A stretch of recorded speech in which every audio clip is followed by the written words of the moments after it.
Hello, hello, good evening. It's Monica from Life is Art, and it's Wednesday. Let's create. I hope you're having a wonderful day today, and I hope you are ready to get some crafty going on.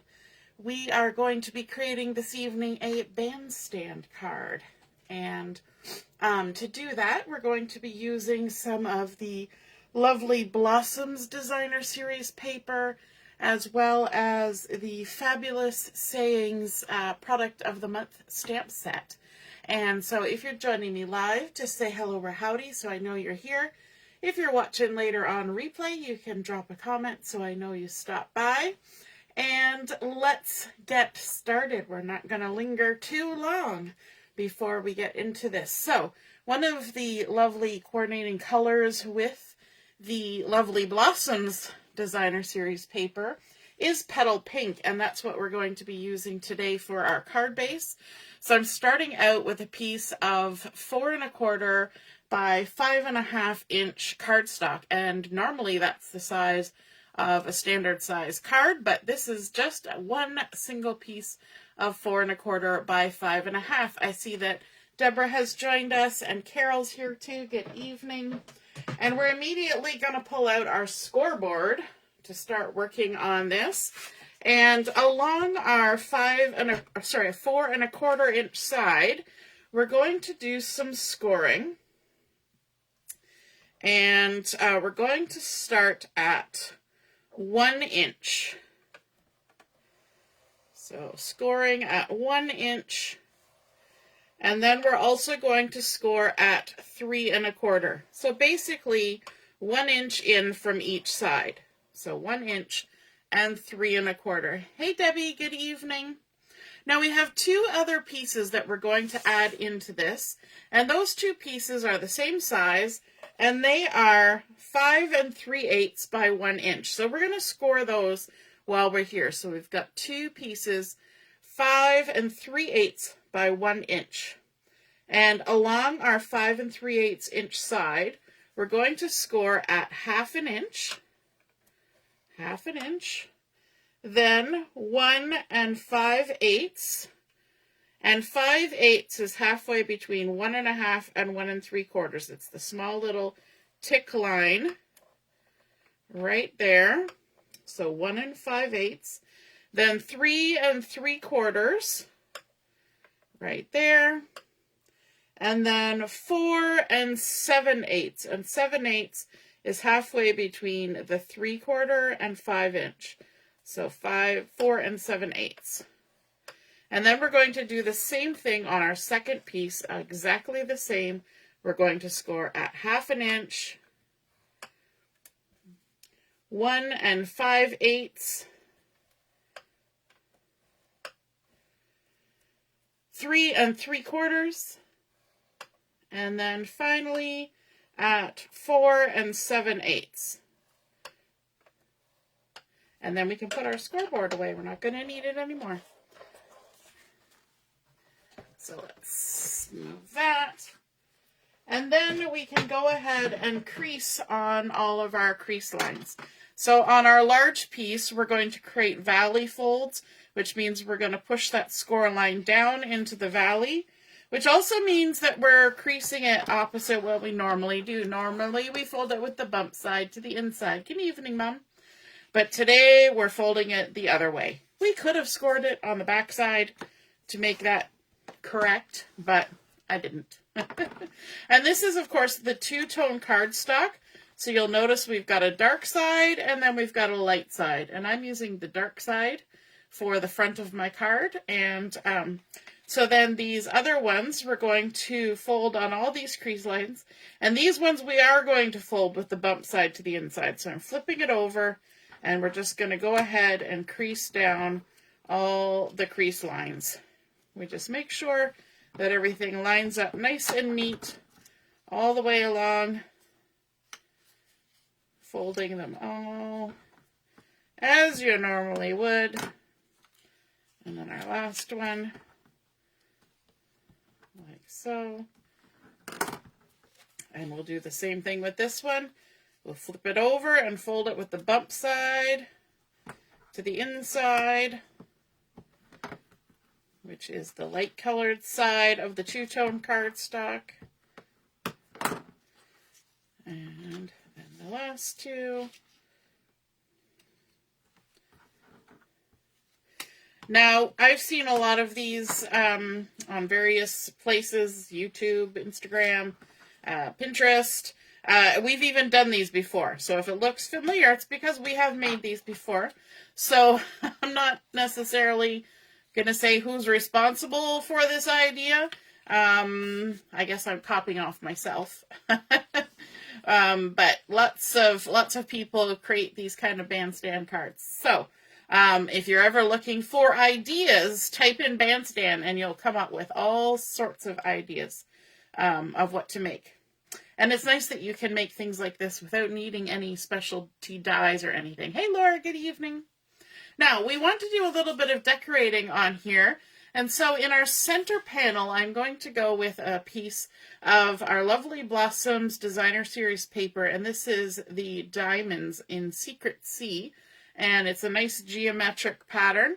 And this piece has been cut to 2 1/8 by 5 3/8. I'm just going to grab my take your pick tool here. And one thing that I have done on here that you probably can't tell is I have inked around the edges of this with some Secret Sea cardstock, Secret Sea ink. And you know what? I had intended on inking these pieces as well. So let's grab our Secret Sea and a little finger dauber here. And we're going to go ahead and ink our edges. So just inking. And I'm not going to ink the edges of my tabs. We don't really want those to be visible. So we're just going to go down the main 3 sections, inking the edges like so.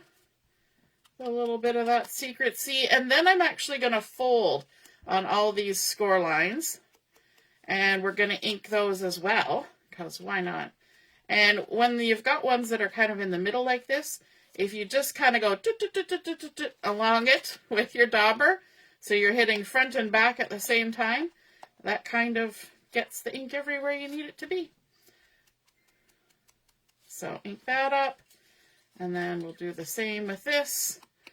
We'll go around the edges, and I have already pre-inked all the edges of my papers for this card. So this is the only part you're going to have to sit and watch me ink edges. But just so you know, everything was inked with Secret Sea. I don't do that on every project, but sometimes it creates a nice effect. And quite often when you see one of these kinds of cards created, you will notice that there will be an extra layer. So between the base cardstock and the Designer Series paper, there will be an extra layer of cardstock of a contrasting color.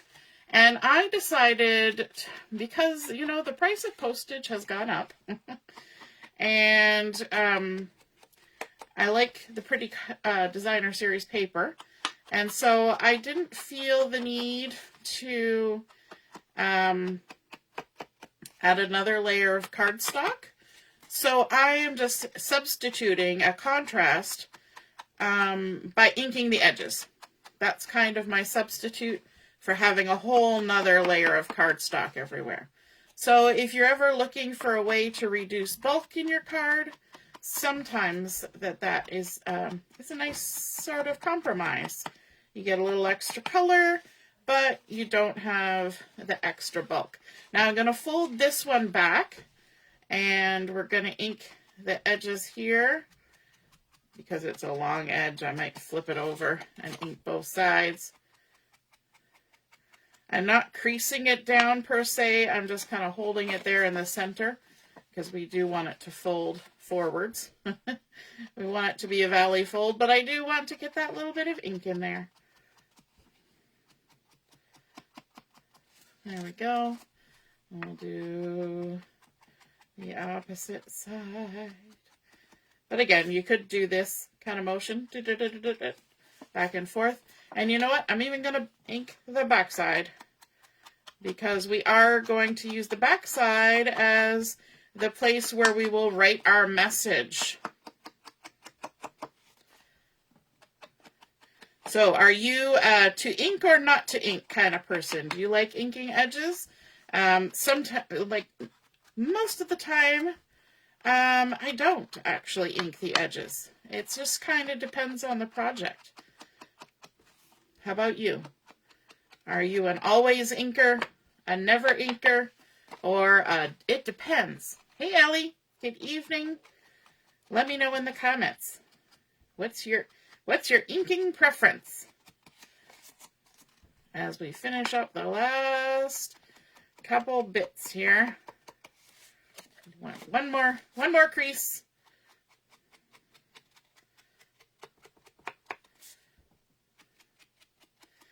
And do you ink with a finger dauber, or do you use a foam inking on a wooden thing, or do you use a brush, or do you just use the edge of the ink pad? Just run the ink pad on it. There's lots of ways of adding ink, aren't there? All right, so we've got our secret C on there, and we've got our dark side. I had to remind myself.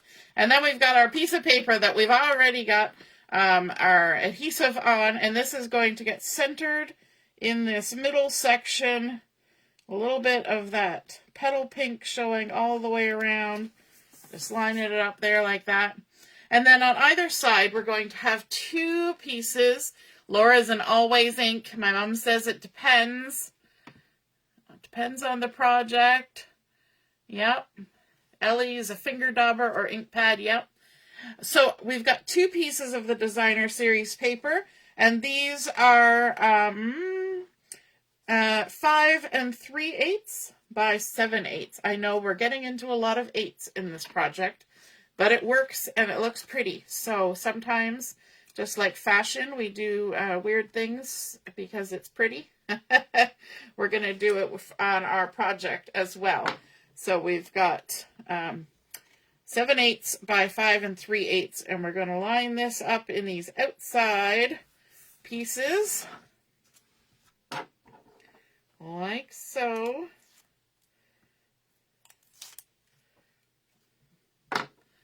And Ellie says she usually inks. Good evening, Heather. Welcome, welcome. So there we go. We've added that on. And then we're going to add some decoration to our strips here. And these are going to go attached at top and bottom. And so I want to kind of do something alternating with what I did here. Am I going to alternate? No, I'm going to follow what's there. I'm going to add the diamonds in the center section. So I have here a piece that is 2 inches by 7/8. I have it written down, but it's actually quicker for me to just measure, I think. So 2 inches by 7/8, and that's going to get centered.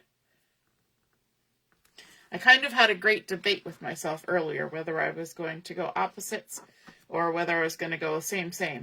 And then I've got 2 pieces for each of these that are 1 inch by 7/8.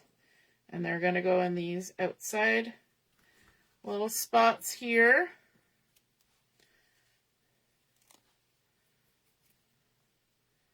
Just removing my backing. I even put adhesive on everything ahead of time to keep things moving along. There we go. Now let's do the same for this one. Let's add our 2 inch by 7/8. Oops.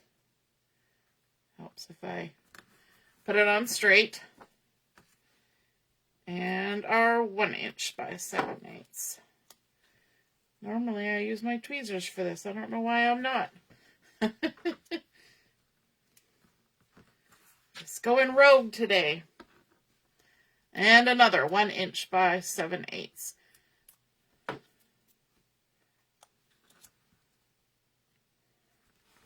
you go. Okay, now for these strips, I also need to turn them over and add adhesive just on the end panels here. So I'm just going to go ahead and add a couple strips of adhesive like that at each end on the back side of the flap. I'm going to do here, going to the back side. If I had wider adhesive, I would just add one strip. But since I have thin, we're going to add two. There we go. Okay, so now we're going to take our adhesive off, like so.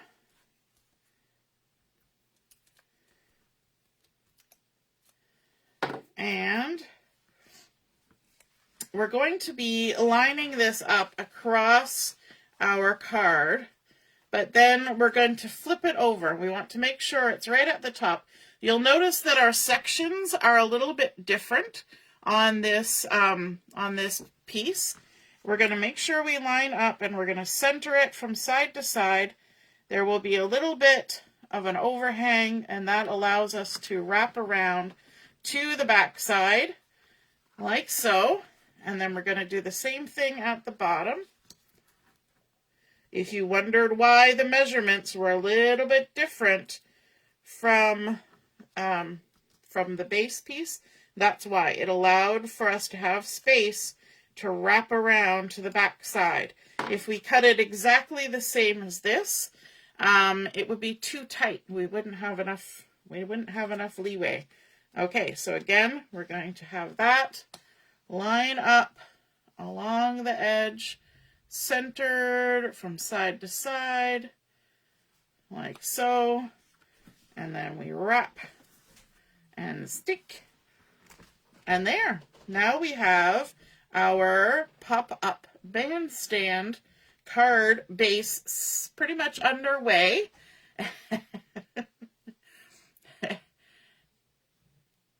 Oh, Ellie's saying, and you won, correct? Can't remember now what that was for, but there we go. Okay, so our next step, before we add anything else, we're going to go to the back side. In the center, I have already inked up with the Secret Sea a piece of white willow, and this has been cut the same as the piece in the front, and that is 2 1/8 by 5 3/8. We're going to put this in the center, and this is going to be the spot where we add our message to the recipient of our card.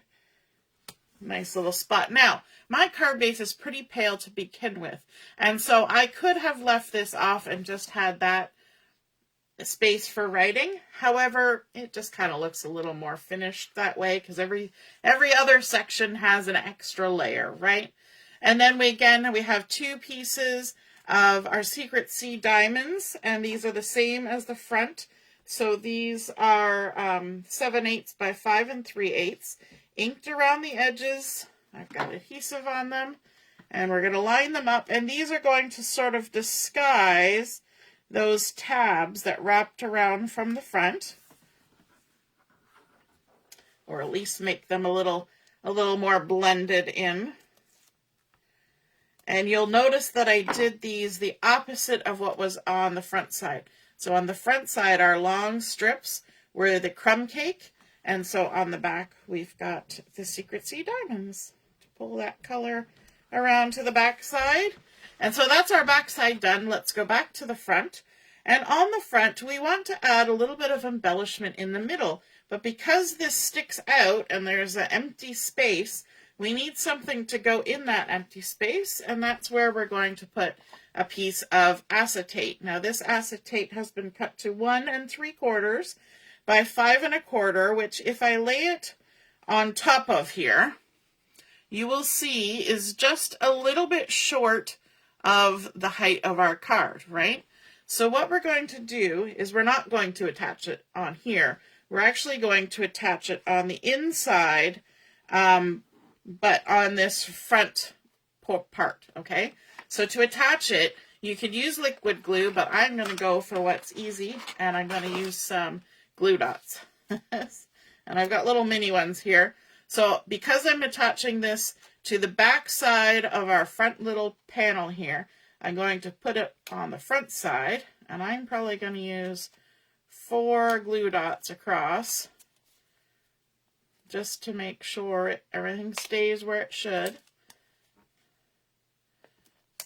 And then go around to the other end, and we're going to add 4 more glue dots. Oh, that one's a twofer.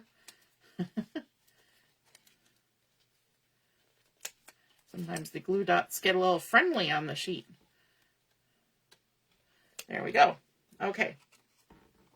So we're going to take these, we're going to tuck them in, and what I'm going to do to make my life easy, instead of doing things in the air, I'm going to lay it flat on the base and make sure that it's evenly spaced from side to side, and then it's evenly spaced from top to bottom. There should be some edge all around, and then all I'm going to do is push this down and stick that into the glue dots. A lot easier than fiddling with things floating in the air. So now we have our acetate added inside that front panel, and it's a little narrower. Remember, we said it was only 1 3/4. So one of the sheets in, oh, I was having a discussion with myself, yes.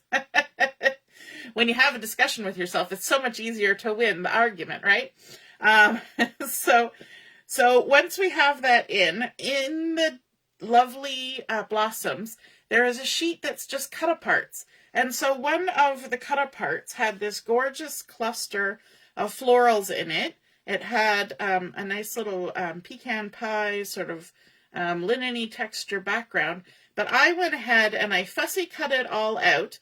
And then I added the Secret Sea ink around all the edges. And yes, I even did little interior cuts to fussy cut it, so that when I stick it on the front of my card, we kind of still get that see-through feeling, right, of having that acetate there.